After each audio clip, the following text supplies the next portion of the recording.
বিএনপির জাতীয় নির্বাহী কমিটির ভাইস চেয়ারম্যান সাবেক সংসদ সদস্য আলহাজ গিয়াসউদ্দিন কাদের চৌধুরী বলেছেন, দানবীর আলহাজ সৈয়দ আব্দুল অদদ চৌধুরী দেশে শিক্ষা বিস্তারে অসামান্য অবদান রেখে গেছেন। গণমানুষের কল্যাণে তার অবদান চিরস্মরণীয় হয়ে থাকবে। ২৭ ডিসেম্বর শুক্রবার রাউজানের নোয়াজিশপুর ইউনিয়নের অদুদিয়া উচ্চ বিদ্যালয় মাঠে দানবীর, অসংখ্য শিক্ষা প্রতিষ্ঠানের প্রতিষ্ঠাতা ও গহিরা অদুদিয়া সড়কের একক নির্মাতা নোয়াজিশপুরের কৃতি সন্তান আলহাজ সৈয়দ আব্দুল অদদ চৌধুরী আল কাদেরীর ৫৪তম মৃত্যুবার্ষিকী উপলক্ষে ২ দিনব্যাপী কর্মসূচির শেষ দিন আয়োজিত স্মরণসভায় প্রধান অতিথির বক্তব্যে তিনি একথা বলেন। ২৬ ও ২৭ ডিসেম্বর শুক্র ও শনিবার আব্দুল অদদ চৌধুরীর ৫৪তম মৃত্যুবার্ষিকী উপলক্ষে কর্মসূচির মধ্যে ছিল মিলাদ মাহফিল, স্মরণসভা ও বাৎসরিক মেজবান।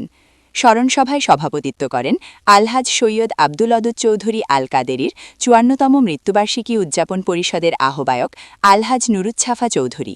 বিশেষ অতিথি হিসেবে উপস্থিত ছিলেন বিএনপি রাউজান উপজেলা আহ্বায়ক ও নোয়াজিশপুর ইউনিয়ন পরিষদের সাবেক চেয়ারম্যান আলহাজ মোহাম্মদ নুরুল হুদা। দিদারুল আলমের সঞ্চালনায় আরও উপস্থিত ছিলেন সমাজসেবক সেলিম উদ্দিন, এস জাহেদুল আলম, দিদারুল আলম ওয়াহেদি সহ উদযাপন পরিষদের নেতৃবৃন্দ, এলাকার গণ্যমান্য ব্যক্তিবর্গ। এতে ২০,০০০ মানুষের মেজবান আয়োজন করা হয়।